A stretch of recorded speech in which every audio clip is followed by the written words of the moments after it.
তাহলে তোমাদের শুরু করছি 6th সেমিস্টারের ম্যাট্রিক্স স্পেস কমপ্লেক্স অ্যানালিসিস আজকে ফার্স্ট ক্লাস। চলো, সো ডেট তো আমি বলে দিয়েছি, কোন ডেটে কি ক্লাস হবে আমি বলে দিয়েছি। সো ডেট নিয়ে আমি আর এখানে ডিসকাস করছি না কোনো, ঠিক আছে, বিকজ ডেট আমি অলরেডি গ্রুপে বলেছি। যেটা দিয়ে বলবো, বলাটা শুরু করব ন্যাচারালি, যে ম্যাট্রিক্স স্পেস কমপ্লেক্স অ্যানালিসিস কি বই তোমরা ইউজ করতে পারবে। তো আমি একদম অ্যামাজন থেকে বইগুলো দেখাচ্ছি, এই বইগুলো সব লোকালিও অ্যাভেলেবল। আমি অ্যামাজন থেকে দেখাচ্ছি বিকজ তুমি ছবি টবি সব পেয়ে যাবে, দ্যাটস ওয়াই আমি অ্যামাজন থেকে দেখাচ্ছি, ঠিক আছে। ম্যাট্রিক্স স্পেসের জন্য আমি তোমাকে বলবো যে তুমি দাদা বলো, বলছি তুমি যে বইটা ফলো করবে দাদা, মানে ফলো করে পড়াবে ওই বইটাই বলো দাদা, তাহলে আমাদের তাহলে ওটা ইয়ে হয়, সুবিধা হয়। ওই বইটা কিনে তাহলে আমরা পড়ে দেব। আমি সেই বইটাই বলছি যে বইটা ফলো করবো আমি, ঠিক আছে। দেখো আমি একটা কথা বলি এই জায়গাটায়, আমি ফলো করব বলতে গেলে তাহলে তোমাকে আমি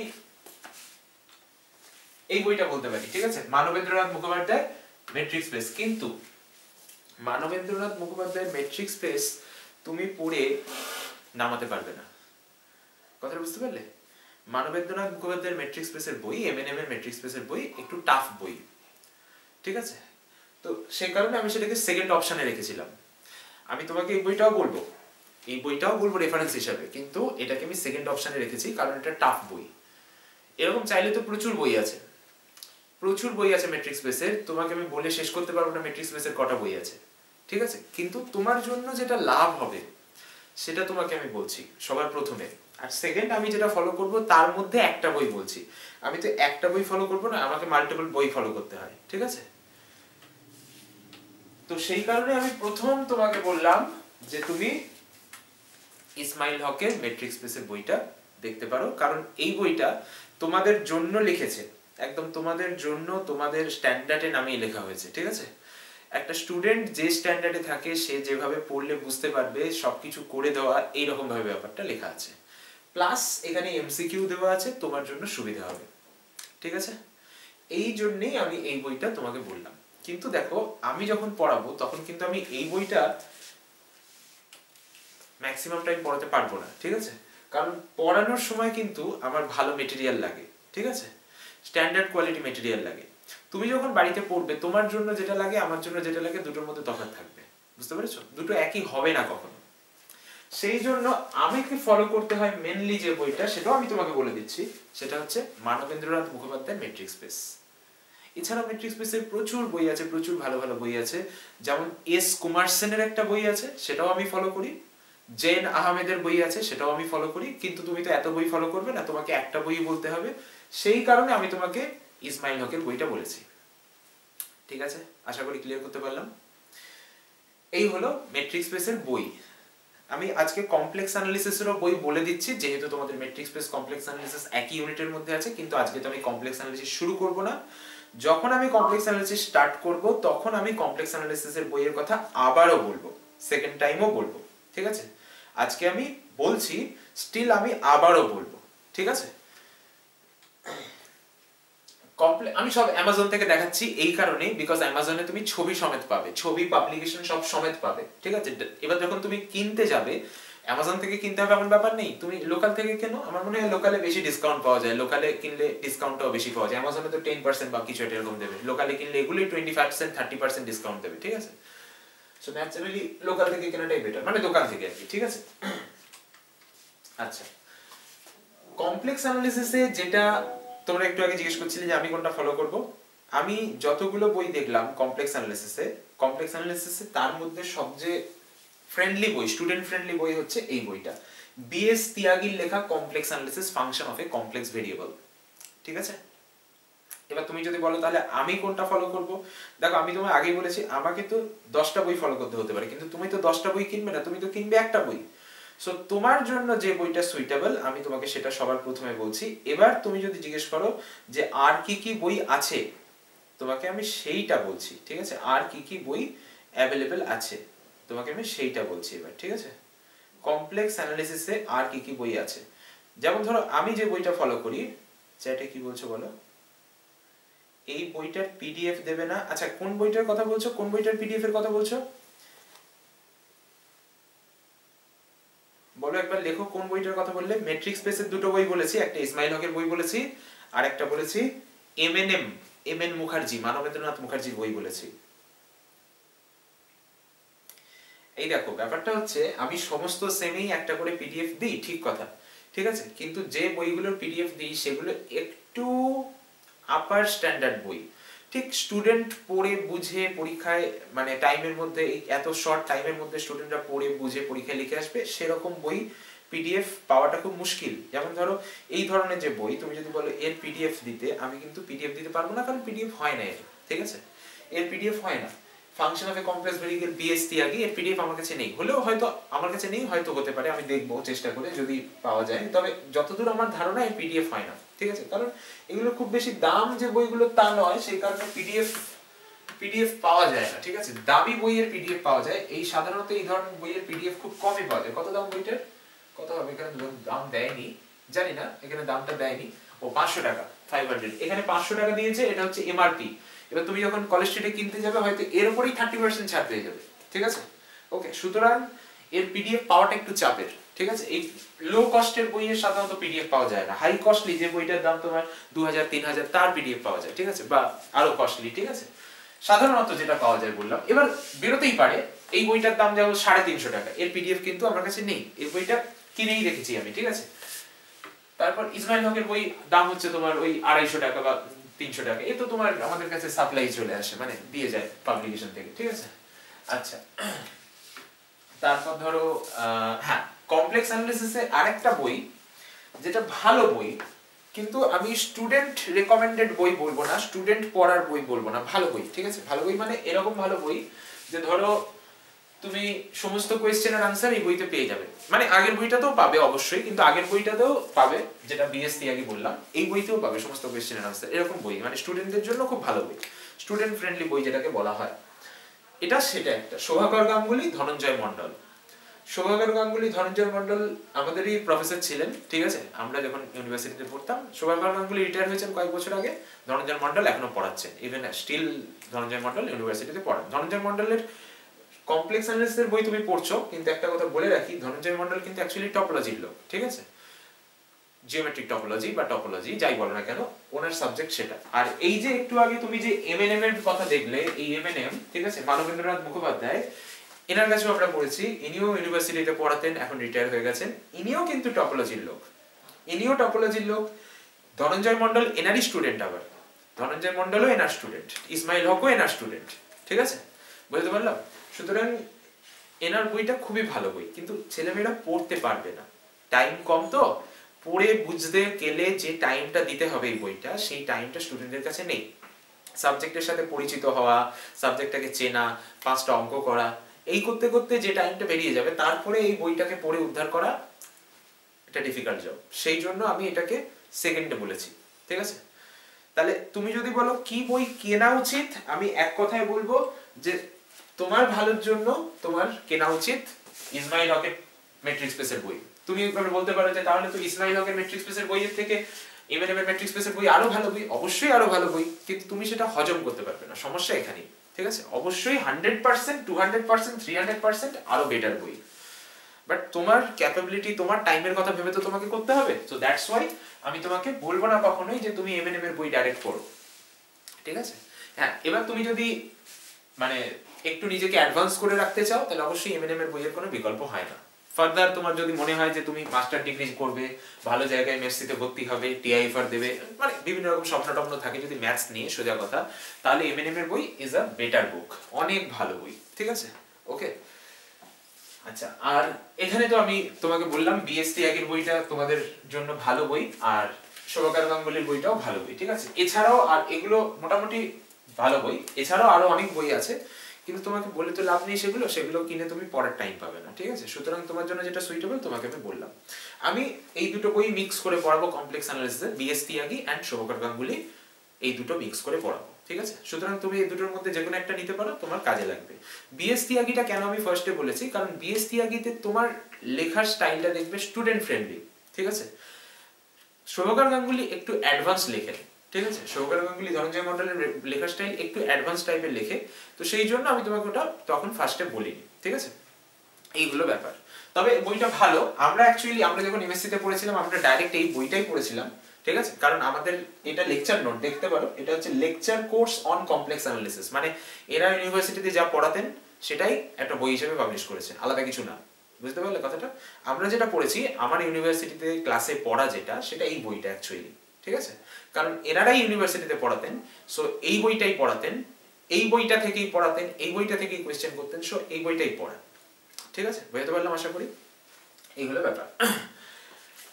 তো আরো ভালো বই অনেক আছে, কিন্তু তোমার লাভ হবে না তাতে, ঠিক আছে? তো সেই জন্য আপাতত বলছি না। কেউ যদি চাও যে হ্যাঁ আমি আরো 5টা ভালো বই পড়বো, তার জন্য আমি আরো রেকমেন্ড করতে পারি, ঠিক আছে? 5টা আরো ভালো বইয়ের নাম বলতে পারি, কিন্তু তোমার লাভ হবে না, এই মুহূর্তে তোমার লাভ হবে না, ঠিক আছে? আচ্ছা, এটা গেল তোমার বইয়ের ব্যাপারটা। সিলেবাসে আসছি। সিলেবাসে আসার আগে তোমরা যারা অনেকে আবার জিজ্ঞেস করছিলে কি করে অ্যাপে জয়েন করবে, কি করে কি করবো না করবো, তাদের জন্য একটু বলে দিই যে তুমি অ্যাপটা ডাউনলোড করে নেবে, প্লে স্টোরে গিয়ে অ্যাপটা ডাউনলোড করে নেবে একটু, ঠিক আছে? দরকার হলে আপাতত স্ক্রিনশট নিয়ে রাখতে পারো যারা নতুন আছো, ঠিক আছে? প্লে স্টোর থেকে অ্যাপটা ডাউনলোড করে নেবে, অ্যাপটা ডাউনলোড করে ইনস্টল করবে। ইনস্টল করার সময় তোমাকে এই উইন্ডোটা দেখাবে, এরকম দেখাবে, ঠিক আছে? দেখতে পাবে এখানে স্ক্রিনশটও দেওয়া আছে যে কেমন তোমাকে দেখাবে, ঠিক আছে? এরকম দেখাবে। তো এখানে লাইব্রেরি, কমিউনিটি, অ্যাকাউন্ট এসবগুলো সব ডিটেলসে থাকবে। তুমি পরপর একটু ঘেঁটে দেখলেই বুঝতে পারবে, কিচ্ছু নেই, খুব সহজ জিনিস। তুমি এখানে লগইন উইথ ইমেল করবে, তোমার ইমেল আইডি দিয়ে লগইন করে নেবে ফার্স্টে ডাউনলোড করেই, ঠিক আছে? তারপর তুমি চলে আসবে কোর্সে, ভেতরে ঢুকবে দেখবে কোর্স আছে, ঠিক আছে? মানে এই যে কোর্সগুলো দেখাচ্ছে এরকম কোর্স ভেতরে আছে। তো তুমি এখানে সার্চ করে নেবে, এখানে এই সার্চ বাটন আছে, সার্চ করে নেবে complex analysis and metric space বলে সার্চ করবে, ঠিক আছে? যেকোনো একটা লিখে সার্চ করলেই হবে, মেট্রিক স্পেস লিখে সার্চ করলে হবে। সার্চ করলে তোমাকে কোর্সটা দেখাবে, সেখানে ডাইরেক্টলি তোমাকে এরকম দেখাবে। আমি ওয়েবসাইট থেকে দেখাচ্ছি, তবে তুমি মানে এখান থেকে করবে তোমার সুবিধা হবে, ঠিক আছে? তোমাকে এরকম দেখাবে, ওকে? কোর্সটা তোমার মোবাইলে দেখাবে, এটা তুমি ওয়েবসাইট থেকে দেখাচ্ছি। তোমাকে এরকম দেখাবে গেট কোর্স ফর ফ্রি, তুমি এখানে ক্লিক করলে কোর্সটা জয়েন হয়ে যাবে, অটোমেটিক জয়েন হয়ে যাবে, ঠিক আছে? ওকে? তো একবার তুমি কোর্স জয়েন করে ফেললে তার ভেতরে সমস্ত কিছু মেটেরিয়াল তুমি অ্যাক্সেস করতে পারবে। কি কি মেটেরিয়াল আছে এর ভেতরে আপাতত? এর ভেতরে আমি আপাতত সিলেবাসটা দিয়েছি এবং লাস্ট 3টে বছরের কোয়েশ্চেন পেপারটা দিয়েছি, কারণ তোমার কোয়েশ্চেন পেপার তো লাগবেই, তুমি কোয়েশ্চেন পেপার ডাউনলোড করে শেয়ার করে নিতে পারো, ঠিক আছে? সিলেবাসও তাই, ডাউনলোড করে শেয়ার করে নিতে পারো। তো এবার আমি একটু সিলেবাসে আসছি, ঠিক আছে? আচ্ছা, টাইম বলো বা কোথায় ক্লাস অফলাইনে হবে সেই ব্যাপার স্যাপারগুলো তো গ্রুপে বলেছি, তাই এখানে আর বলছি না, ঠিক আছে? এবার আমি একটু সিলেবাসে আসছি, যে সিলেবাসে কি আছে।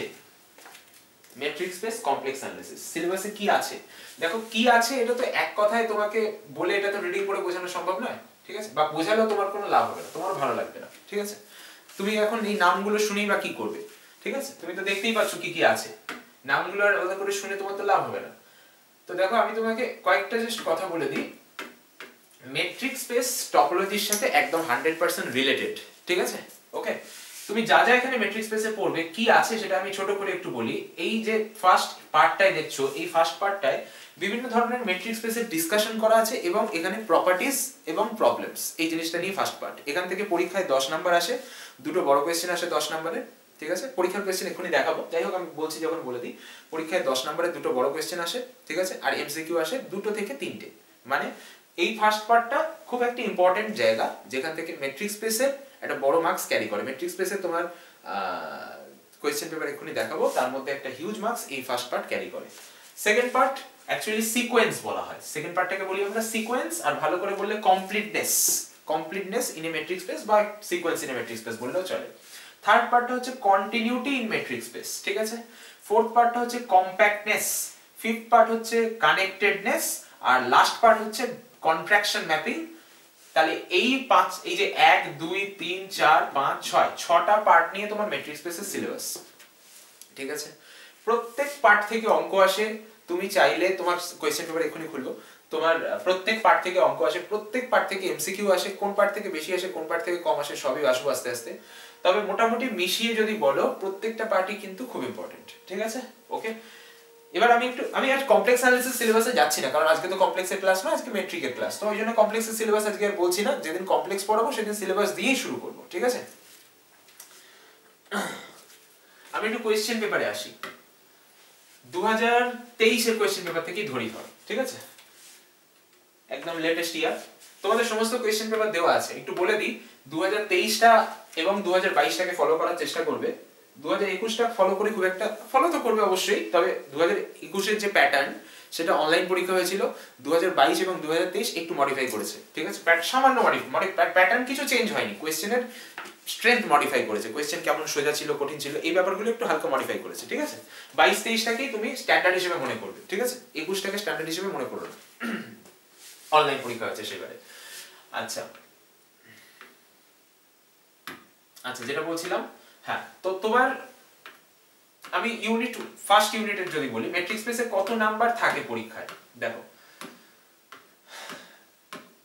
তোমরা জানো বড় কোয়েশ্চেন থাকে 45 মার্কস, একটা গোটা পেপারে 65 মার্কসের পেপারে তোমাদের বড় কোয়েশ্চেন থাকে 45 মার্কস। সেই 45 মার্কসের মধ্যে 5টা মেট্রিক স্পেস তোমায় করতে হবে, ঠিক আছে? ইচ অফ 5 মার্কস, তাহলে 25 মার্কসের মেট্রিক স্পেস তোমায় করতে হচ্ছে, প্রত্যেকটা 5 মার্কসের কোয়েশ্চেন, টোটাল 5টা করতে হচ্ছে, ঠিক আছে? তাহলে 5টা মেট্রিক স্পেসের কোয়েশ্চেন করতে হচ্ছে আউট অফ 8টা টোটাল কোয়েশ্চেন থাকে মেট্রিক স্পেসের, ঠিক আছে?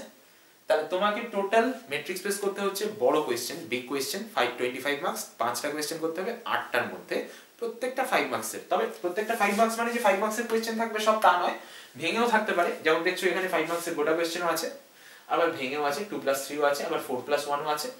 5 মার্কস মানে হচ্ছে একটা কোয়েশ্চেনের নাম্বার 5 মার্কস, এবার সেটাকে ব্রেক করতেই পারে, ঠিক আছে? আচ্ছা, তাহলে এই হলো মূল কথা।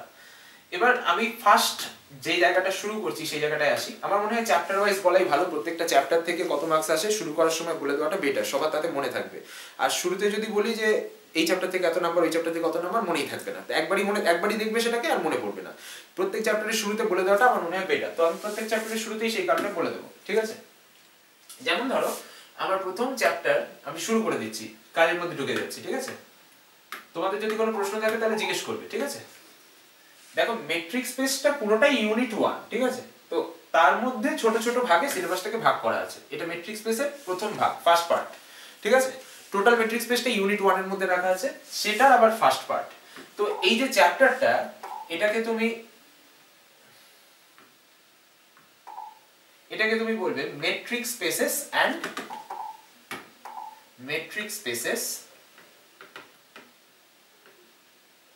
And properties.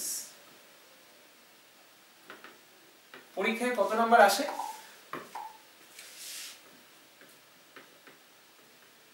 10 নম্বরে 5 নাম্বার করে দুটো বড় কোয়েশ্চেন আসে, ভেঙে আসবে, ঠিক আছে? আর এমসিকিউ ধরো 2 থেকে 3টে মোটামুটি ভ্যারি করে, 2 বা 3টে এমসিকিউ আসবে, ঠিক আছে? ওকে, তাহলে এই হচ্ছে এই চ্যাপ্টারটার স্ট্রেংথ। মানে মনে করো এই চ্যাপ্টারটা তোমার মেট্রিক স্পেসের অলমোস্ট ধরে রাখো 1/3 মার্কস তো ক্যারি করছেই, ঠিক আছে? 1/3 এর বেশিই করতে পারে, বাট 1/3 তো করবেই, তাই না? টোটাল মেট্রিক স্পেসের 1/3 মার্কস এই চ্যাপ্টার থেকে ক্যারি করছে, ঠিক আছে? কোয়েশ্চেন কেমন টাইপের আসে সে তো তোমাকে কোয়েশ্চেন পেপার দেখালামই, তোকে একবার নিয়ে যাচ্ছি, চলো কোয়েশ্চেন পেপারে। এমসিকিউ তো মিক্সড আসে, বলে লাভ নেই।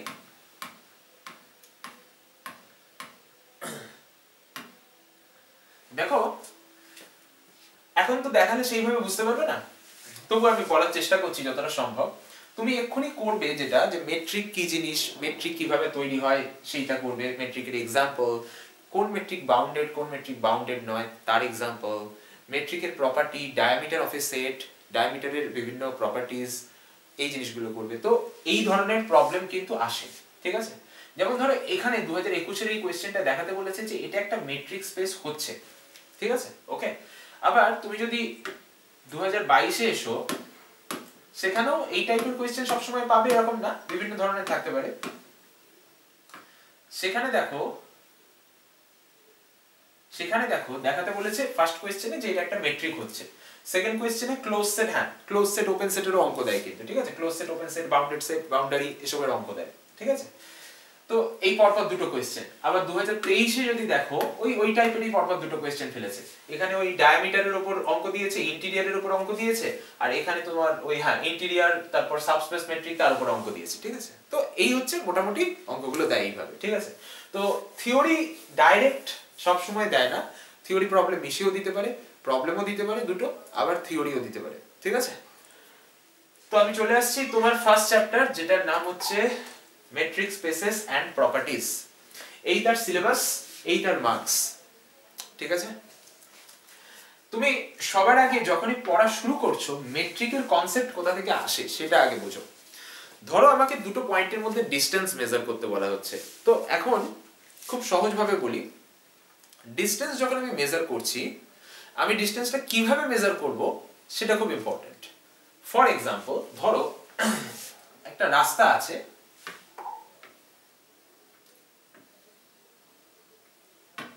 এখানে তোমার বাড়ি, এখানে তোমার কলেজ। তুমি জানতে চাও, মানে ধরো নতুন নতুন তুমি কলেজে অ্যাডমিশন নিয়েছো যখন, তখনকার কথা বলছি, তুমি জানতে চাও তোমার বাড়ি থেকে কলেজ কতটা দূরে আছে।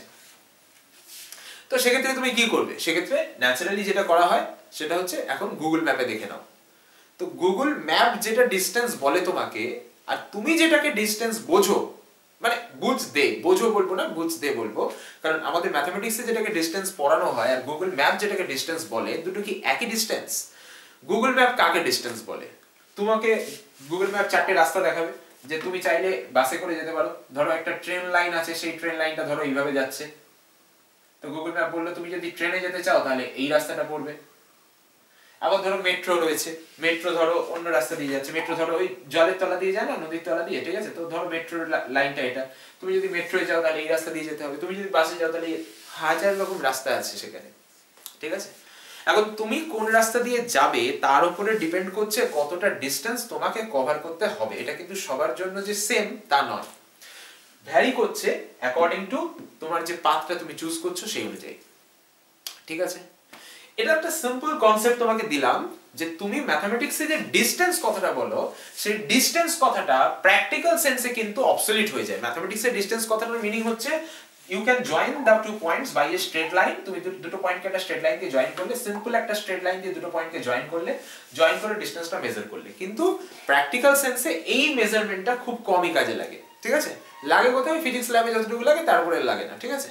তো এবার তুমি যখন এই দুটো পয়েন্টের মধ্যে ডিসটেন্স মেজার করতে গিয়ে বিভিন্ন রকম রাস্তা পাচ্ছ আর বিভিন্ন রকম ডিসটেন্স পেয়ে যাচ্ছ, তাহলে তোমার মাথা খারাপ হয়ে গেল যে আমি তাহলে কোনটাকে কেন ডিসটেন্স বলছি, কোনটাকে ডিসটেন্স বলছি, ডিসটেন্স কথাটার সিগনিফিকেন্স কি সেটা ডিফাইন করার একটা দরকার পড়ে গেল। এটাই যে শুধুমাত্র একমাত্র ডিসটেন্স তা নয়। এবার চলে আসো, ধরো তুমি চাকরি পেয়েছো বিদেশে, তুমি বিদেশে যাচ্ছ, ঠিক আছে? তুমি আছো ইন্ডিয়াতে আর তোমার চাকরি হয়েছে ধরো ইউএসএ তে, ঠিক আছে? তো তুমি ইউএসএ তে যাচ্ছ। ইন্ডিয়া আর ইউএসএ তুমি যদি যাও তাহলে নিশ্চয়ই তুমি বাই ল্যান্ড যেতে পারবে না, ট্রেন বাস এইভাবে যেতে পারবে না, তোমাকে যেতে হবে ফ্লাইটে, অর তুমি যদি চাও তুমি জাহাজেও যেতে পারো, শিপের সাহায্যেও যেতে পারো, যেভাবেই যাও না কেন সেটা বড় কথা না। আসল কথা হচ্ছে এবার তুমি যদি ডিসটেন্স মনে করো যে স্ট্রেট লাইনে ডিসটেন্স, তাহলে কিন্তু তোমার, বলো প্রীতি, প্রীতি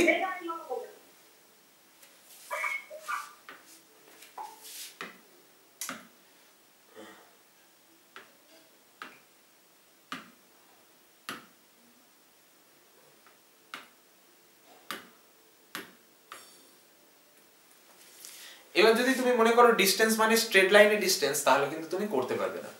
তাহলে ডিসটেন্স মানে কি? ডিসটেন্স অ্যাকচুয়ালি ডিসটেন্স মানে হচ্ছে একটা প্রপার রুল মেইনটেইন করবে, এমন একটা ফাংশন থাকবে আমার কাছে যেটা একটা প্রপার রুল মেইনটেইন করছে, সেই প্রপার রুল মেইনটেইন করে আমাকে যে ভ্যালুটা দেবে সেটাকে আমি ডিসটেন্স বলবো।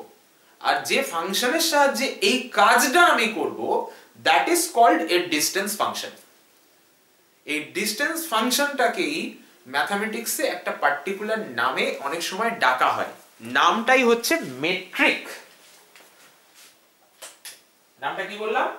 মেট্রিক। তাহলে ম্যাথমেটিক্সে ডিসটেন্স ফাংশনের ভালো নাম হলো মেট্রিক। স্পেলিং হচ্ছে METRIC, মেট্রিক। তুমি যদি মানে ছোটবেলা থেকে যে এই ধরনের ওয়ার্ডগুলো শুনেছো তার সাথে গুলিয়ে ফেলো, তাই জন্য আমি ব্যাপারটাকে সেপারেট করে দিচ্ছি। ছোটবেলা থেকে তুমি পড়ছো ম্যাট্রিক্স, আর এটা হচ্ছে মেট্রিক, ঠিক আছে? দুটোর স্পেলিং ডিফারেন্ট, দুটোর উচ্চারণ মানে প্রোনাউন্সিয়েশন ডিফারেন্ট, ঠিক আছে? This is matrix, this is metric. কেন বললাম আমি এই কথাটা এইভাবে? কারণ অনেকেই এই নামটাই বলে ম্যাট্রিক স্পেস, ম্যাট্রিক স্পেস। আরে ম্যাট্রিক স্পেস বলে কিছু হয় না, ইট ইজ মেট্রিক স্পেস, ঠিক আছে? ওকে, তো ম্যাথমেটিক্স তার দরকার মতো জায়গায় নিজের একটা নাম পছন্দ মতো ইউজ করে, ঠিক আছে, সিম্বল পছন্দ মতো ইউজ করে। ডিসটেন্স ফাংশন যখন দরকার পড়লো তখন সেই ডিসটেন্স ফাংশনের জন্য আমরা ইউজ করছি যে নামটা, that is called a metric, METRIC, metric. Okay, এই মেট্রিক পড়তে গিয়ে আমাকে একটা জিনিস নিয়ে স্টার্ট করতে হবে। কেন একটা কি জিনিস নিয়ে স্টার্ট করতে হবে? আচ্ছা, আমি কি করতে চাই, কেন আমি আজকে মেট্রিক পড়ছি? কারণ আমার উদ্দেশ্য আমি ডিসটেন্স ফাংশন তৈরি করব। কি উদ্দেশ্য আমার? আমি ডিসটেন্স ফাংশন তৈরি করব, ঠিক আছে, যে ফাংশন ডিসটেন্স মেপে দেবে। মানে মনে করো এমন একটা যন্ত্র যে ডিসটেন্স মেপে দিচ্ছে, ঠিক আছে। এই যে তোমার গুগল ম্যাপে, what is Google map? Google map একটা মেট্রিকের কাজ করে। গুগল ম্যাপ এমন একটা যন্ত্র যে দুটো পয়েন্টের মধ্যে ডিসটেন্স মাপতে পারে। So it can work as a metric, ঠিক আছে। ওকে, তাহলে এই যে আমি তোমাকে বলছি যে দুটো পয়েন্টের মধ্যে ডিসটেন্স মাপতে পারে এমন একটা যন্ত্র তৈরি করো। ভালো করে বললে ম্যাথমেটিক্সে আমরা এটাকে ফাংশন বলবো। এমন একটা ফাংশন তৈরি করো যে দুটো পয়েন্টের মধ্যে ডিসটেন্স মেজার করতে পারে। তার মানে আমি চাইছি যে তুমি একটা মেট্রিক তৈরি করে আমাকে দাও। এবার যখনই তোমাকে আমি বলছি যে আমি চাইছি you make a metric, you create a metric, so that means আমি যখন ডিসটেন্স মেজার করতে চাইবো then I need a metric. তাহলে কার ডিসটেন্স মেজার করব? দুটো পয়েন্টের ডিসটেন্স মেজার করব। এই যে দুটো পয়েন্ট চাই, এই দুটো পয়েন্ট কোথা থেকে আনবো? ছোটবেলায় যখন আমরা প্রথম পয়েন্ট পড়ি আমাদেরকে পয়েন্টের ডেফিনিশন দেওয়া হতো যে পয়েন্ট মানে খাতার মধ্যে যাকে রাখা যায়, that is called a point, ঠিক আছে। খাতার মধ্যে তুমি যাকে রাখতে পারবে, that is called a point simply. কিন্তু এই পয়েন্ট কনসেপ্টটা আমরা যখন অ্যাবস্ট্রাক্ট পড়তে শুরু করলাম, অ্যাবস্ট্রাক্ট অ্যালজেব্রা, তখন বলা হলো যে যাকে তুমি খাতার মধ্যে রাখতে পারবে সেটাকে আর পয়েন্ট বলো না। এখানে point is a member of any set. তুমি খাতার মধ্যে যাকে রাখতে পারবে না সে কি পয়েন্ট নয়? অফকোর্স সেও পয়েন্ট। তুমি যাকে খাতার মধ্যে রাখতে পারবে না, ধরো আমি একটা ইমাজিনারি নাম্বার নিলাম, ইমাজিনারি নাম্বার, ঠিক আছে, ওকে, বা যে কোনো কিছু একটা ইমাজিন করলাম, যে কোনো একটা কনসেপ্ট ইমাজিন করলাম, সবই তো কোনো না কোনো সেটের মেম্বার। আমরা তো জাস্ট অ্যাবস্ট্রাক্ট অ্যালজেব্রা যখন পড়েছি, ফার্স্টে কি পড়েছি? যে পৃথিবীতে একটাই জিনিস আছে, this is called universal set. পৃথিবীর যা কিছু, it is a member of the universal set. Everything, তুমি কাউকে ভাবছো, কারোর কথা ভাবছো, that person also member of an universal set, ঠিক আছে। তাহলে everything belongs to some set. এটা হচ্ছে actually basic principle of abstract algebra. Abstract algebra শুরুই হয় এখান থেকে, everything belongs to some set. So যে দুটো পয়েন্টের মধ্যে তুমি ডিসটেন্স মেজার করবে, that also belongs to some set. আচ্ছা, আমি এটা বলে দিই একটু, ঠিক আছে। তোমরা যারা হিন্দি মিডিয়াম আছো তারা, if you want to ask some question, don't hesitate, you ask in Hindi, ঠিক আছে। তোমার আনসার আমি হিন্দিতে দিয়ে দেবো, বাট আমার ফ্লোটা ভালো থাকে আমি যদি বাংলায় বলি, দ্যাটস ওয়াই আমি বাংলাটাকে প্রেফার করব, ঠিক আছে। আমার সুবিধে হবে, ফ্লোটা ভালো থাকবে, ঠিক আছে, ওকে, আমি বোঝাতে পারবো, ওকে। নাহলে হিন্দিতে বললে কি বলবো ভাবতে ভাবতেই আমার 2 মিনিট কেটে যাবে, বুঝতে পারলে ব্যাপারটা? Because Hindi is not my language, right? That's why কি বলবো ভাবতে ভাবতে 2 মিনিট কেটে গেলে আমি আর পড়াতে পারবো না, বুঝা গেল? That's why if you have any question তুমি আমাকে জিজ্ঞাসা করবে, আমি আনসার দেবো। তুমি হিন্দিতে জিজ্ঞাসা করবে, আমি হিন্দিতে আনসার দেবো, দ্যাট ডাজন্ট ম্যাটার, সেটা কোনো সমস্যাই নয়, ঠিক আছে। চল, ওকে, চল কাম ব্যাক। তাহলে কি বলছিলাম? যে every point, everything, whatever you want, abstract algebra starts with the principle that everything belongs to some set. সবকিছু কোনো না কোনো সেটে আছে। So you want to measure the distance between two points, তুমি দুটো পয়েন্টের মধ্যে ডিসটেন্স মেজার করতে চাও, তো তোমার দুটো পয়েন্টও কোনো সেটে থাকবে definitely. So you need a set, ঠিক আছে। বাট দ্য সেট, যে সেটটা তোমার দরকার, সেই সেটটা এমটি হলে, তার মধ্যে তো কেউ নেই, তাহলে তুমি পয়েন্টও পাবে না, ডিসটেন্স মেজার করার স্বপ্ন থেকে যাবে। সো দেন তোমার কি দরকার? একটা নন এমটি সেট, ঠিক আছে। তাহলে এই যে সাবজেক্টটা মেট্রিক স্পেস, এটা পড়তে গেলে সবার আগে তোমার লাগবে মেট্রিক। মেট্রিক মানে ইউনিট আর distance function. So let us define a distance function. একটা ডিসটেন্স ফাংশন ডিফাইন করে আমরা শুরু করছি। চল, দেখো আমার মনে হয় এর থেকে বেশি ইন্ট্রোডাকশন দেওয়ার তোমার দরকার লাগবে না, ঠিক আছে। তুমি যদি গল্প শুনতে চাও, আমি এটা নিয়ে 3 দিন ধরে গল্প বলতে পারি, ঠিক আছে। যে মেট্রিক কি কাজে লাগে, কে মেট্রিক প্রথম আবিষ্কার করেছিলেন, কোথায় প্রথম মেট্রিক নিয়ে কাজ হয়েছিল, পৃথিবীর কোন কোন ইউনিভার্সিটিতে মেট্রিক স্পেস নিয়ে রিসার্চ করা যায়, সবকিছু বলতে পারি তোমাকে, ঠিক আছে। বাট তোমার সিলেবাস এবং তোমার কোয়েশ্চেন প্যাটার্ন অনুযায়ী পড়ে আগে সেটাকে কমপ্লিট করা আমার মনে হয় সেটা বেশি দরকার, তাই না? তো সেই জন্য আমি গল্পটা এখানে থামিয়ে ঢুকে যাচ্ছি ম্যাটারের মধ্যে, ঠিক আছে? চলো,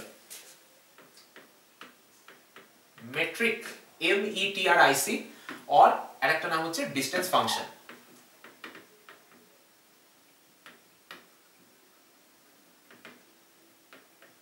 মেট্রিক আর ডিসটেন্স ফাংশন। তো শুরুটা আমরা এইভাবে করি, let us consider a non-empty set. Non-empty set থাকলে we have a point. Non-empty set এর মধ্যে পয়েন্ট আছে, সেটা নিয়ে কাজ করতে পারবো। আর non-empty set না থাকলে কি নিয়ে কাজ করব? ঠিক আছে? Let x be a non-empty set.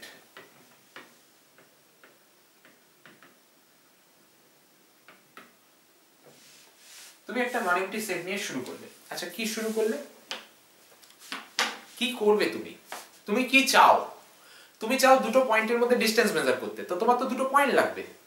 দুটো পয়েন্ট লাগবে, কোথা থেকে লাগবে? অফকোর্স এই সেটটা থেকে লাগবে। তো সেটটা কেন নিয়েছো? পয়েন্ট নেওয়ার জন্য সেট নিয়েছো, তাহলে এই সেট থেকে দুটো পয়েন্ট তোমার লাগবে। তো সেই দুটো পয়েন্ট যদি তুমি নাও, পয়েন্ট দুটোকে নেওয়াকে কি বলে? আমরা ছোটবেলায় অ্যাবস্ট্রাক্ট অ্যালজেব্রা যখন পড়ি, একটা সেটের দুটো পয়েন্ট আরবিট্রারিলি নিলে তাকে এইভাবে লিখতাম a, b, let a, b belongs to x। ঠিক আছে? আচ্ছা, তোমরা হয়তো দেখছো আমি x টা লেখার সময় এইভাবে লিখছি। তোমরা মনে করতে পারো কেন এরকম একটা সাইড বাড়িয়ে দেওয়া হচ্ছে? এটা কিছুই না ব্যাপারটা। আমি যদি x টাকে ক্যাপিটাল x, দেখো x তো দুই রকম হয়, একটা হচ্ছে স্মল x, একটা হচ্ছে ক্যাপিটাল x। কথাটা বুঝো ভালো করে, ঠিক আছে? x তো একটা ছোট হয়, একটা বড় হয়। এখন এটাই আমাদের তাড়াহুড়ো করে লিখতে গিয়ে যদি ছোট হয়ে যায় বা এটা একটু বড় হয়ে যায়, তাহলে দুটো মিশে যাবে। ঠিক আছে? মিশে গেলে সমস্যা কি হবে? তুমি বুঝতে পারবে না যে আমি কোন x টা লিখতে যাচ্ছি। ঠিক আছে? সেজন্য বইতে কি করে, বড় x যেটা, ক্যাপিটাল x যেটা, দে মার্ক ইট লাইক দিস, তারা এইভাবে মার্ক করে। বাট আমি যদি প্রত্যেকবার এইভাবে লিখতে যাই, তাহলে কতটা টাইম খরচা হবে তুমি ভেবে দেখো। সেটাকে অ্যাভয়েড করার জন্য আমরা চালাকি করি। আমরা কি করি, যে ক্যাপিটাল x বোঝানোর জন্য এই লিখলাম আর এটা একটু বাড়িয়ে দিলাম, তাহলে সবাই বুঝে যাবে ক্যাপিটাল x লিখতে গেছিলাম, এদিকটা কম পড়েছে, এদিকটা বেশি পড়েছে। এই হলো ব্যাপার। বুঝতে পারলে? একদম সিম্পলি ভাবে বললাম, যতটা সিম্পল ভাবে বলা যায় তার থেকেও বেশি সিম্পল করে বলার চেষ্টা করছি। ঠিক আছে? কেন আমি x টাকে এইভাবে লিখছি, ওকে, তার রিজনটা বলে দিলাম। ঠিক আছে? চল,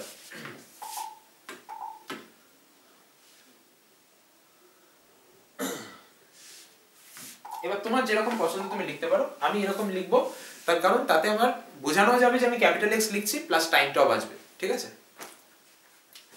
সো দেখো, তুমি যখন বলছো যে তোমার দুটো পয়েন্ট লাগবে, তো আমি বললাম যে ঠিক আছে x থেকে দুটো পয়েন্ট নাও। তোমার প্রশ্ন আসতে পারে দুটো পয়েন্ট তো নাও থাকতে পারে। আরে না থাকতে পারে, একই পয়েন্টকে দুবার নেব।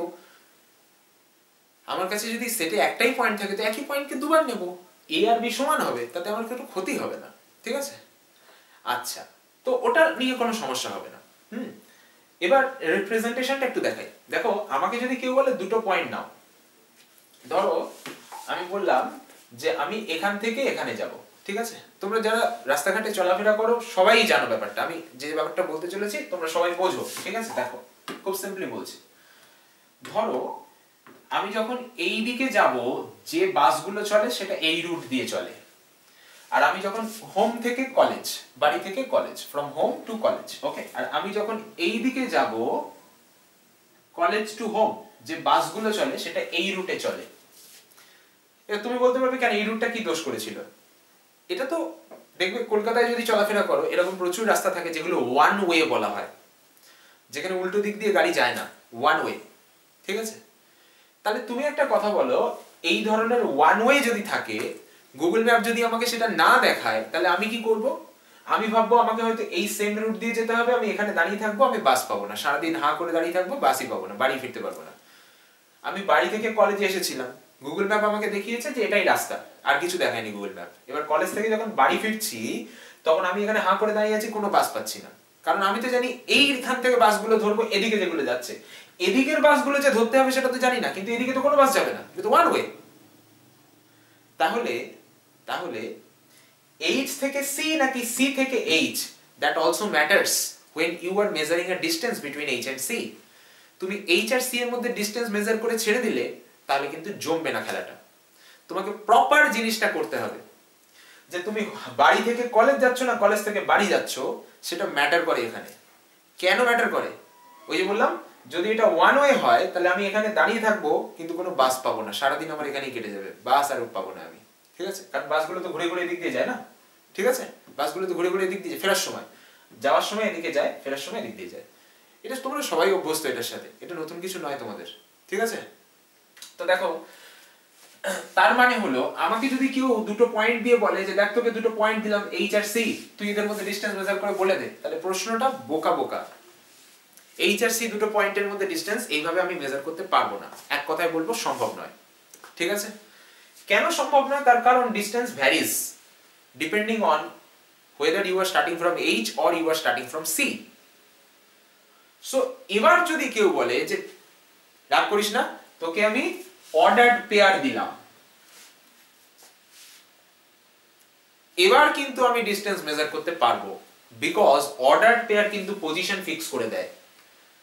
যখনই এটা অর্ডারড পেয়ার দিল তখনই কিন্তু H is in the first position, C is in the second position. So কেউ চাইলেই অল্টারনেট পজিশন একবার করতে পারবে না, ঠিক আছে? তাহলে আমাকে যদি কেউ অর্ডারড পেয়ার ধরিয়ে দেয় তারপরে আমাকে বলে যে এবার তুই ডিসটেন্স মেজার কর, তাহলে কিন্তু আমি খুশি খুশি ডিসটেন্স মেজার করতে চলে যাব।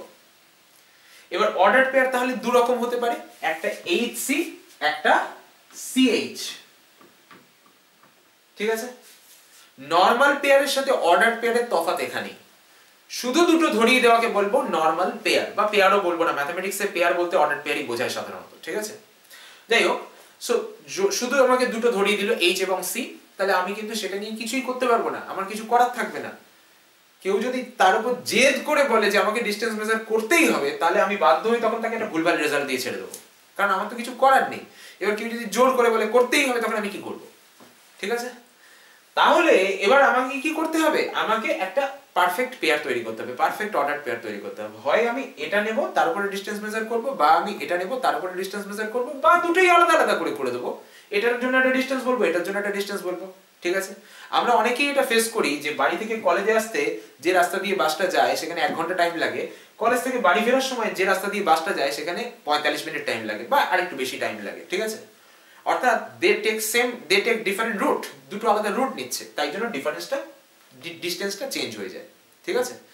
সো ফ্রম দিস ইন্সপিরেশন, এখান থেকে ইন্সপায়ার্ড হয়ে আমাদের ম্যাথমেটিশিয়ানরা মেট্রিক স্পেসের মেট্রিক ডিফাইন করতে গিয়ে, মানে ডিসটেন্স ফাংশন ডিফাইন করতে গিয়ে এই এ আর বি এর আরবিটারি পজিশন নিয়ে তারা ইন্টারেস্ট দেখালেন না। তারা বললেন যে এ আর বি আরবিটারি পজিশনে থাকলে আমার কিছু করার থাকবে না, আমাকে এ আর বি কে পার্টিকুলার পজিশন দিতে হবে। আইদার আমি এ কে ফার্স্ট পজিশন, বি কে সেকেন্ড পজিশন, অর আমি ঘুরিয়ে দেবো বি কে ফার্স্ট পজিশন, এ কে সেকেন্ড পজিশন, যে কোনো একটা আমাকে মেইনটেইন করতে হবে, নাহলে কিন্তু আমি সমস্যায় পড়বো। যখনই এটা বলা তখনই বোঝা গেল যে এই এলিমেন্টটা কিন্তু আর ক্যাপিটাল এক্স এর এলিমেন্ট নয়। যেমন ধরো এ আর বি ক্যাপিটাল এক্স এর এলিমেন্ট ছিল, কিন্তু এই এলিমেন্টটা দিয়ে তাকিয়ে দেখো এটা কার এলিমেন্ট? কে বলতে পারে? এটা কার element?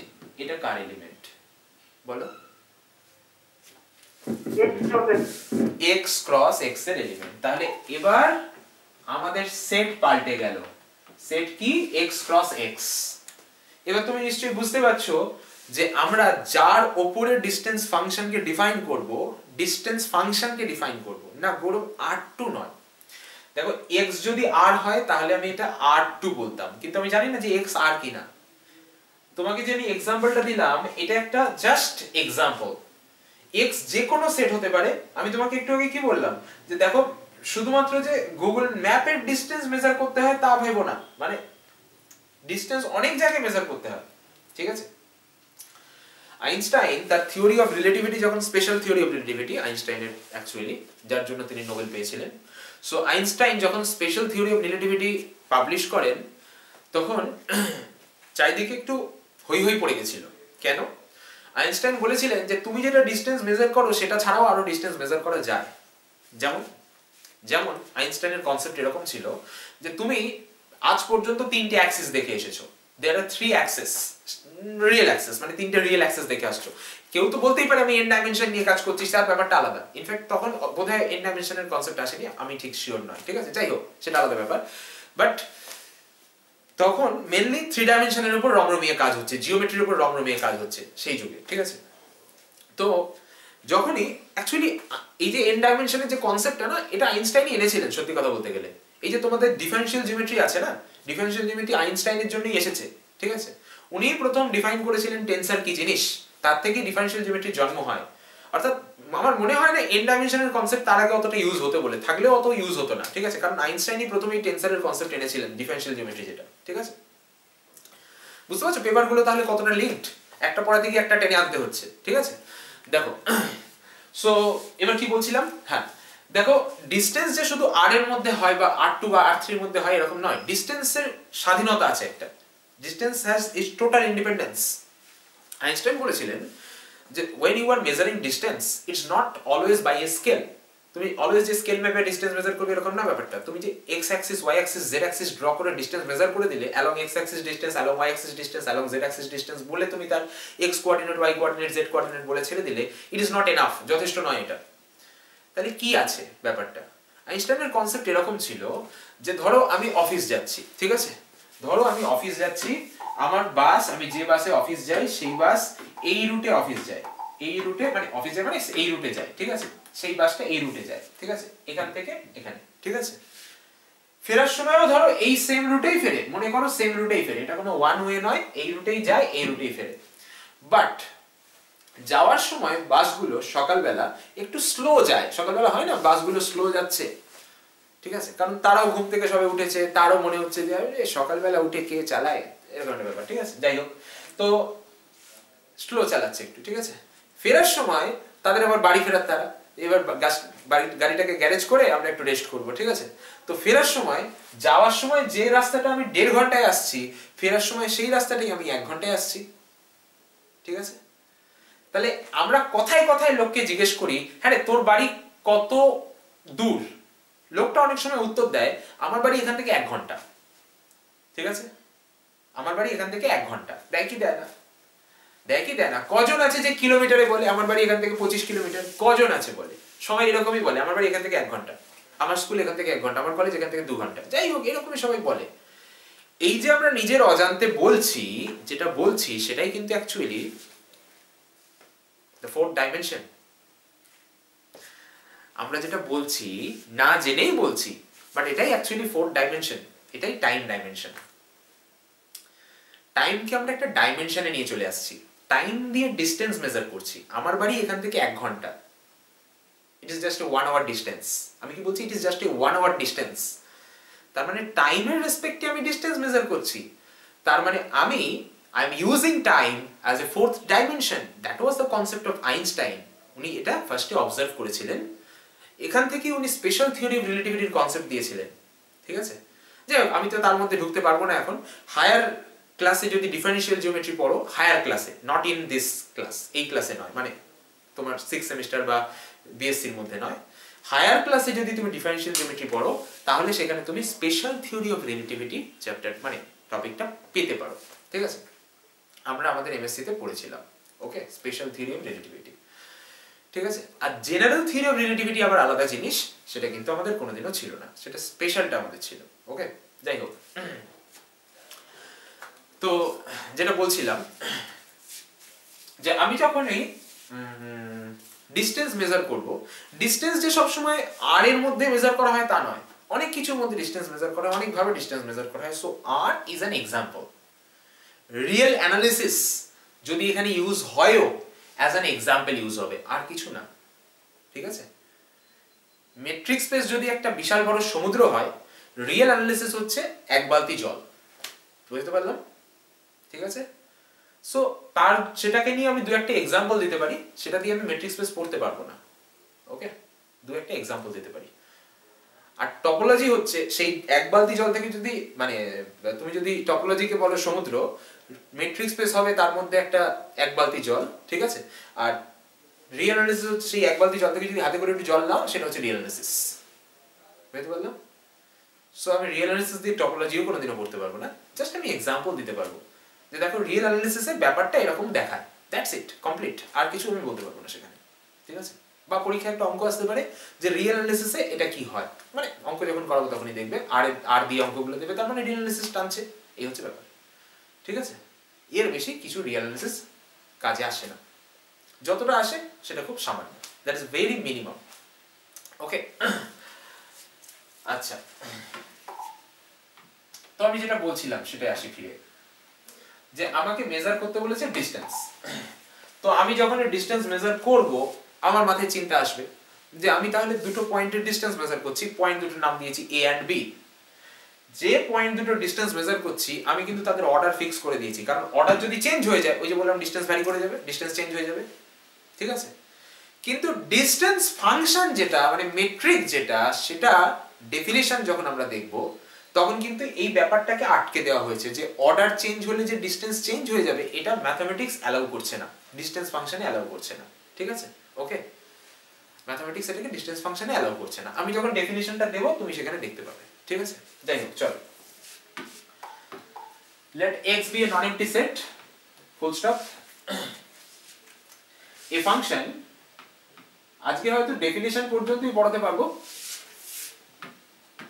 d from x cross x to r। দেখো আমি x cross x থেকে r এর মধ্যে ফাংশনটা নিয়েছি, অর্থাৎ ফাংশনের যে কোডোমেন, ফাংশনের যে ভ্যালুগুলো, সেই ভ্যালুগুলো যেন রিয়েল নাম্বার হয়। মানে যখন আমি কাউকে ডিসটেন্স জিজ্ঞেস করব তার আনসারটা যেন রিয়েল নাম্বার হয়, সে যেন আমাকে কমপ্লেক্স নাম্বার দিয়ে বলে এটা ডিসটেন্স হলো, এরকম যেন না বলে, যেন আনসারটা রিয়েল নাম্বারই হয়, ঠিক আছে। Okay, so a function d from x cross x to r, আচ্ছা, is said to be a metric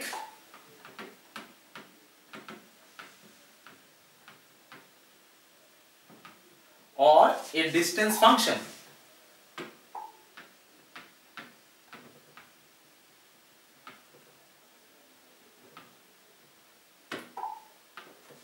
or a distance function on x, মানে মেট্রিক on x বা ডিসটেন্স ফাংশন on x, তুমি যাই বলো না কেন on x বলছো, এই x নিয়ে তুমি শুরু করেছো আর এই x নিয়ে তুমি তার উপরে ফাংশন তৈরি করছো, ঠিক আছে। on x if the following axioms, axioms, axiom কে তুমি কন্ডিশনও বলতে পারো or conditions, কিন্তু axiomটা আমি কেন লিখলাম, axiomটা কেন লিখলাম তার কারণ হচ্ছে axiom ম্যাথমেটিক্সে এমনই একটা জিনিস যেটা নন কোয়েশ্চেনেবল, যাকে কোয়েশ্চেন করা যায় না, যে এটা আমি কেন করলাম এটা কোয়েশ্চেন করা যায় না, তাকে বলে axiom। ওই জন্য আমি axiom কথাটা ইউজ করলাম, ঠিক আছে। ওকে, তুমি সেন্স করতে পারবে, তুমি ফিল করতে পারবে যে এটা হওয়ার দরকারটা কোথায়, মানে ফিল করতে পারবে বাট প্রুফ করতে পারবে না, ঠিক আছে। এটা হচ্ছে অ্যাক্সিওম। থিওরেম হলো যেটাকে ফিল করতেও পারবে, প্রুফ করতেও পারবে, ঠিক আছে। এক্সাম্পল হলো যেটা সাহায্যে তুমি ফিল করছো, দ্যাট ইজ এক্সাম্পল, ঠিক আছে। ওকে, থিওরেম, লেমা, এই জিনিসগুলো হচ্ছে তুমি ফিলও করতে পারবে, প্রুফও করতে পারবে। অ্যাক্সিওমকে ফিল করতে পারবে, প্রুফ করতে পারবে না, ঠিক আছে। ম্যাথমেটিক্স ওর প্রুফ অ্যালাউ করবে না, ঠিক আছে। মানে ওখান থেকে শুরু আর কি ব্যাপারটা, যে স্টার্টিং ফ্রম দিস, এখান থেকে শুরু, তো একে আবার কি প্রুফ করবে, এর আগে তো কিছু নেই, ঠিক আছে। চলো, if the following axioms or conditions are satisfied,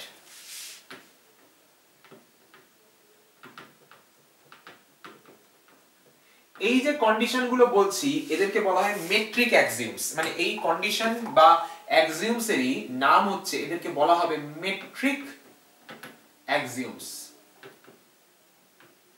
metric অ্যাক্সিওমস অর্থাৎ যে অ্যাক্সিওমের সাহায্যে মেট্রিক তৈরি হয় তাকে বলে মেট্রিক অ্যাক্সিওম, ঠিক আছে। যে অ্যাক্সিওম নিয়ে আমরা মেট্রিক তৈরি করছি, তো আমি সেই কারণেই এগুলোকে নাম দেব এইভাবে m1 m2 m3, অর্থাৎ মেট্রিক অ্যাক্সিওম 1।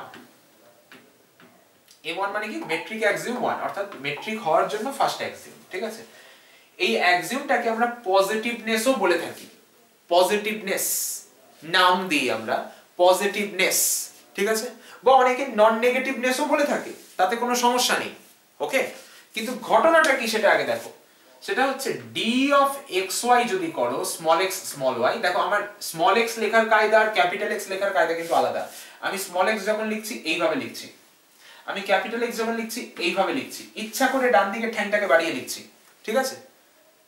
তুমি চাইলে সমান সমান লিখতে পারো, তাহলে বিপদটা কোথায় বোঝো, তুমি ধরো x ক্রস x লিখছো, তোমার ক্রসের সাইজটা একটু বড় হয়ে গেল, তখন দেখে মনে হচ্ছে যে তিনজন হয়তো একই, মানে আরেকটু যদি বড় ছোটটা আরেকটু যদি বেশি হয়ে যায় তাহলে বিপদে তুমি পড়বে, তখন দেখে মনে হচ্ছে কি লিখেছে, এটা কি, কেউ বলবে এটাকে x ক্রস x লেখা আছে। ওই জন্য তাড়াহুড়োর মধ্যে যাতে এরকম উল্টোপাল্টা না মনে হয়, দেখে যেন বোঝা যায় জিনিসটা কি, অ্যাকচুয়ালি কি লিখতে চাও, ঠিক আছে, সেই জন্য ইচ্ছা করে x টাকে এইভাবে লেখা হয়। এই হলো ব্যাপার।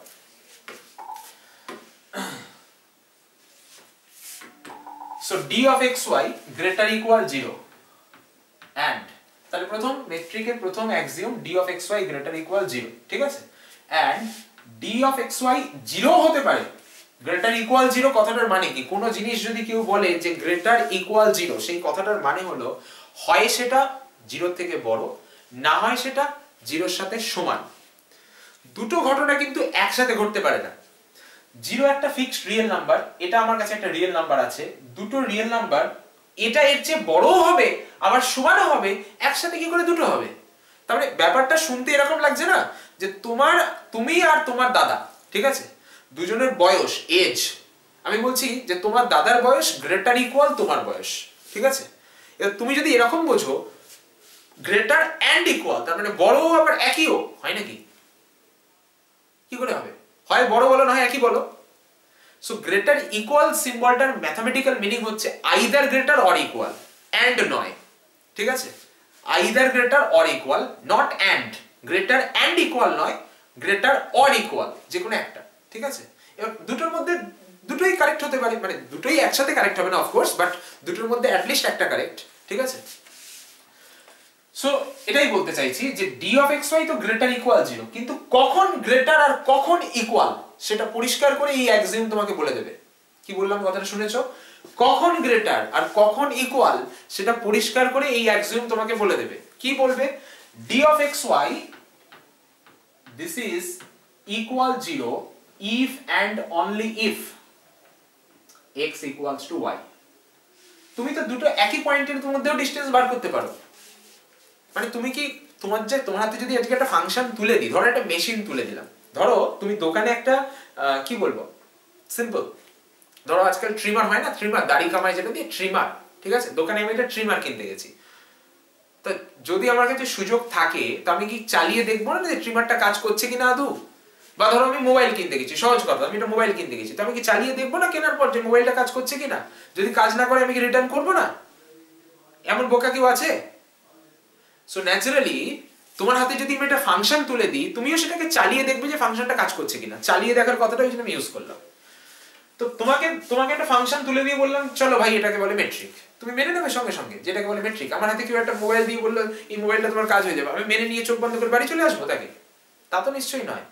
আমি ওখানেই দাঁড়িয়ে ভেরিফাই করবো যে হ্যাঁ মোবাইলটা সত্যি সত্যি চলে, ঠিক আছে, তারপরে আমি বাড়ি আসবো না? তেমনি এই যে ফাংশনটা তোমাকে দিলাম, তোমার যদি মনে হয় যে তাহলে দুটো একই পয়েন্টের মধ্যে ডিসটেন্স মেজার করব, তো নিশ্চয়ই করা যেতে হবে দুটো একই পয়েন্টের মধ্যে ডিসটেন্স। এবার ধরো একটা ফাংশন তোমাকে দিলাম যেটা বললো দুটো একই পয়েন্টের মধ্যে ডিসটেন্স পজিটিভ, তুমি কি মেনে নেবে যে ফাংশনটা তাহলে দুটো একই পয়েন্টের মধ্যে ডিসটেন্স পজিটিভ? আমার কি কাজে লাগবে? কোনো কাজে লাগবে না, ঠিক আছে। সেই জন্য মেট্রিকের ডেফিনিশনে এটা খুব ক্লিয়ারলি বলে দেওয়া হচ্ছে যে দেখো তুমি দুটো আরবিটারি পয়েন্ট নাও, তাদের মধ্যে ডিসটেন্স 0 হতে পারে আর পজিটিভ হতে পারে, বাট যদি পয়েন্ট দুটো একই হয় তাহলে ডিসটেন্স 0, আবার যদি ডিসটেন্স 0 হয় তাহলে পয়েন্ট দুটো একই। এটাকে বলে মেট্রিকের first axiom. Metric first axiom আমি ওই জন্য নাম দিয়েছি M1, ঠিক আছে, for every x, y in capital X। এই অ্যাক্সিওমটার নাম হচ্ছে পজিটিভনেস অ্যাক্সিওম। কি নাম? Positiveness axiom. কেন পজিটিভনেস অ্যাক্সিওম? কারণ এ নেগেটিভিটিটাকে বাদ দিচ্ছে, মানে বলছে যে কখনো নেগেটিভ হতে পারবে না, সেই জন্য পজিটিভনেস অ্যাক্সিওম। কিন্তু শুধুই ওটুকু বলছে তা নয়, কিন্তু এর মধ্যে আরো অনেক কিছু আছে। এখানে পরিষ্কার করে বলে দেওয়া হচ্ছে যে কখন ডিসটেন্স পজিটিভ, মানে এখানে তো বলেছে গ্রেটার ইকুয়াল 0, তার মানে আইদার পজিটিভ অর 0, বাট কখন 0 কখন পজিটিভ সেটাও খুব ক্লিয়ার করে বলা আছে। পয়েন্ট দুটো ডিফারেন্ট হলে পজিটিভ, পয়েন্ট দুটো সেম হলে 0, ঠিক আছে। আচ্ছা, M2 মেট্রিক অ্যাক্সিওম 2। তাহলে আমি বলেছি দ্য ফলোইং অ্যাক্সিওমস বা কন্ডিশনস আর স্যাটিসফাইড, মানে নিচে আমি অনেকগুলো কন্ডিশন লিখবো, তাহলে 1 নাম্বার লিখেছি, 2 নাম্বার লিখছি। d of xy equal to d of yx for every x and y in capital X।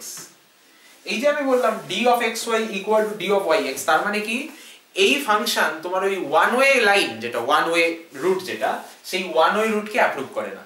মানে গুগল ম্যাপ কিন্তু মেট্রিক নিয়ে যে কাজ করবে, এক্সাক্ট মেট্রিক নিয়ে যে কাজ করবে সেই রাস্তা বন্ধ হয়ে গেল। ঠিক আছে, মানে গুগল ম্যাপকে তো এটা পরিষ্কার বলতে হবে যে এটা ওয়ান ওয়ে, নাহলে লোকে ইউজ করবে কেন গুগল ম্যাপ? আমায় যদি গুগল ম্যাপ বলে যে একটা এইটাই রাস্তা, আমি তো ফেরার সময় এই রাস্তা দিয়ে ফিরবো, তখন তো বাসই পাবো না, আমি তো ইউজই করবো না পরের দিন থেকে গুগল ম্যাপ। তো গুগল ম্যাপকে তো বলতে হবে যে ফেরার সময় এই রাস্তাটা আছে, ফেরার সময় এই রাস্তাটা কাজে লাগবে না। তাহলে এই জিনিসটা কিন্তু ম্যাথমেটিক্স মেট্রিকে অ্যালাউ করে না। ম্যাথমেটিক্স যেটা বলছে যে তুমি যদি ডিসটেন্স মেজার করো x আর y এর মধ্যে আর y আর x এর মধ্যে, সেই দুটো ডিসটেন্স সবসময় সমান হতেই হবে। যদি না হয় তাহলে সেই যে ডিসটেন্স মেজার করলে সেটা আমার ডিসটেন্স হিসাবেই দেখব না আমরা, সেটাকে আমরা বলবোই না মেট্রিক, সেটাকে আমরা ডিসটেন্স হিসাবেই দেখব না। ঠিক আছে, এবং এই রিজনের জন্য তার মানে এখানে কি দেখে যেন মনে হচ্ছে xy আর yx ওলট পালট হয়ে গেল। এই যে কারণ, এই যে ওলট পালট মতো দেখতে লাগছে, এর জন্যই এরপর নামটা দেওয়া হয় symmetry.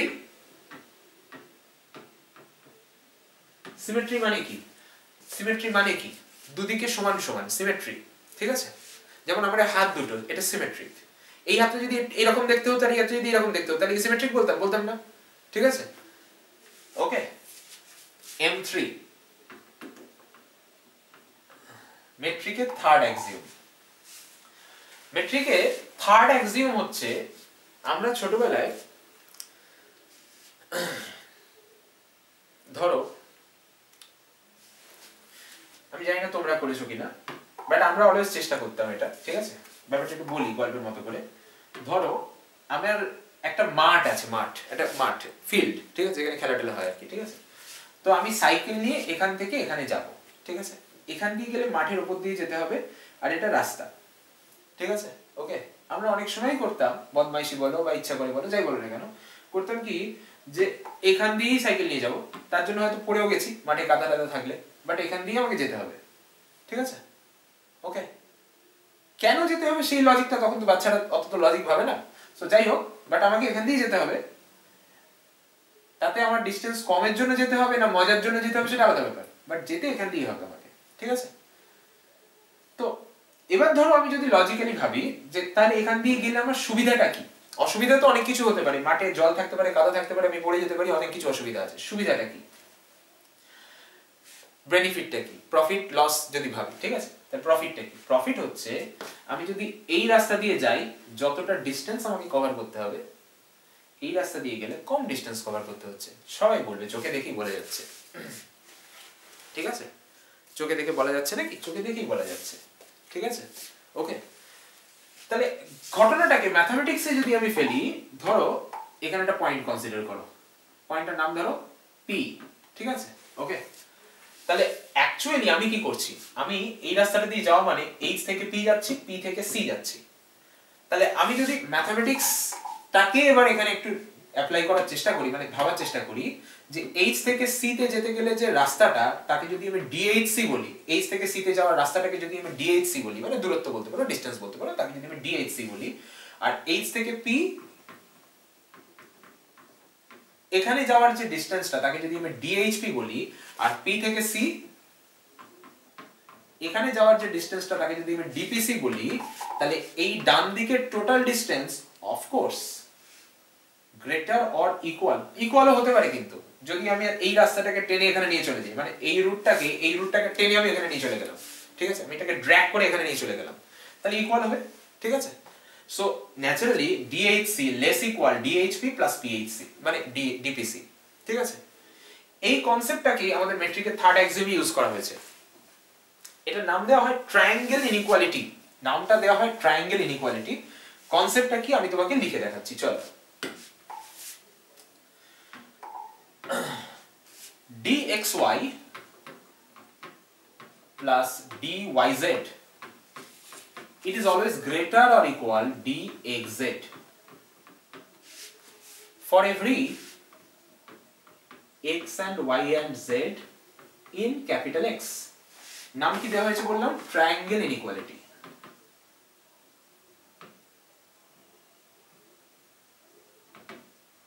This is called triangle inequality.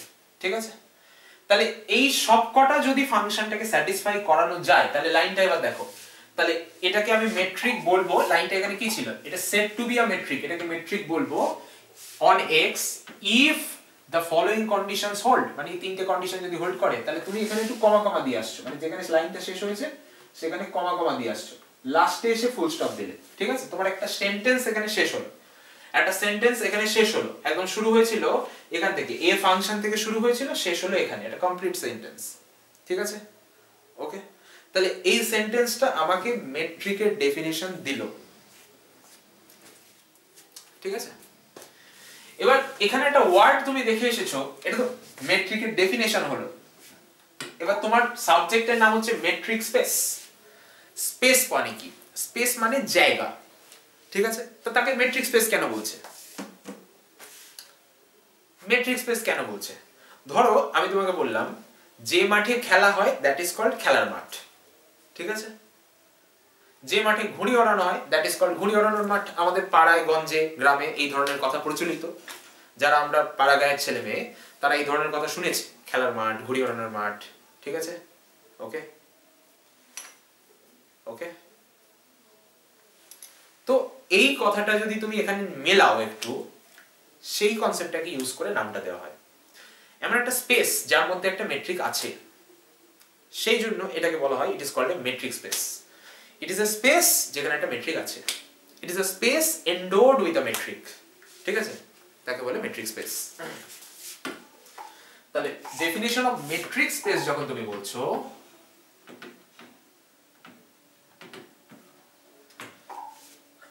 let capital X be a non-empty set endowed, endowed মানে জুড়ে দেওয়া আছে, লাগানো রয়েছে, ওখানে আছে, এরকম টাইপের ব্যাপার। endowed, endowed with a metric D on X, ঠিক আছে? then the system, এবার খেলার মাঠ মানে সেখানে খেলা হয়, তাহলে এটা একটা সিস্টেম, ব্যবস্থা, বাংলায় যেটাকে ব্যবস্থা বলি, ইংরেজিতে বলে সিস্টেম। তাহলে সেখানে খেলা হয় মানে লোকজন জানে যে হ্যাঁ এখানে খেলা হয়, ঠিক আছে? So it is a system, একটা ব্যবস্থা আছে সেখানে, ঠিক আছে? সো দেন দ্য সিস্টেম, আমরা বলি না ভলিবল খেলার মাঠ, ক্রিকেট খেলার মাঠ, ফুটবল খেলার মাঠ, ইনফ্যাক্ট ভলিবল খেলার মাঠ আর ফুটবল খেলার মাঠের মধ্যে অনেক তফাৎ, টেনিস খেলার মাঠ আর ক্রিকেট খেলার মাঠের মধ্যে অনেক তফাৎ। কেউ যদি ক্রিকেট খেলার মাঠে এসে টেনিস খেলে, তাকে এইটুকু জায়গা ইউজ করতে হবে, আর যদি কেউ টেনিস খেলার মাঠে এসে ক্রিকেট খেলতে যায়, তাহলে সে শর্ট ক্রিকেটের বেশি আর কিছু খেলতে পারবে না, তাই না? So then the system XD is called a metric space. দেখো মেট্রিক স্পেস এই কথাটা কেন বলা হয়, এরকম করে কেন বলা হয়? স্পেস কথাটা তো বুঝলাম, স্পেস মানে জায়গা, x হচ্ছে একটা জায়গা যার থেকে পয়েন্ট নিয়ে আমরা কাজ করছি, so that is a space. কিন্তু মেট্রিক স্পেস মানে মেট্রিকের সাথে স্পেস কথাটাকে কেন জুড়লো, তার রিজনটা তোমাকে আমি এখানে বললাম। যদি কোনো প্রশ্ন থাকে তাহলে বলো, কারণ এবার আমাকে শেষ করতে হবে, আমার আবার টপোলজি তোমাদেরই ক্লাস আছে, জাস্ট 10 মিনিটের ব্রেক দিয়ে শুরু করব, আজকে আর বলতে পারবো না, ঠিক আছে? Introduction class. দাদা মেট্রিক স্পেস আরেকবার একটু বলবে, মানে কি লিখেছো দাদা? মেট্রিক স্পেস মানে হচ্ছে x সেটটা তার সাথে d মেট্রিকটা, দুজনকে একসাথে নাম দেওয়া হয় মেট্রিক স্পেস। আচ্ছা, দুজনকে একসাথে জুড়ে নাম দেওয়া হয় মেট্রিক স্পেস, ঠিক আছে? তাহলে এই সিস্টেমটা যখন তৈরি করা হয় তখন কিন্তু প্রথম নাম অলওয়েজ x এর থাকে, তারপরের নামটা মেট্রিকের থাকে, ঠিক আছে? যেমন রাম না জন্মালে রামায়ণ হতো না, তেমনি x না থাকলে d আসতো না। ভেবে দেখো, যে জন্মায়নি তার আবার জীবন কাহিনী কোথা থেকে হবে? সে জন্মায়নি। ঠিক তেমনি যদি x না থাকে তাহলে d থাকবে না, ওই জন্য x কে ফার্স্টে বসাতে হয়, d কে সেকেন্ডে বসাতে হয়। এই হলো মেট্রিক স্পেস। আমার মনে হয় আজকে এখানে শেষ করাটা দরকার। তোমাদের যদি কোনো প্রশ্ন থাকে তাহলে বলো, ঠিক আছে? যদি ভালো লাগে তাহলে জানিও, যদি মনে হয় যে আরেকটু ভালো করে বলতে ভালো হতো সেটাও জানিও ফ্র্যাঙ্কলি, ঠিক আছে? চলো টাটা, আবার নেক্সট ক্লাসে কথা হচ্ছে, চলো।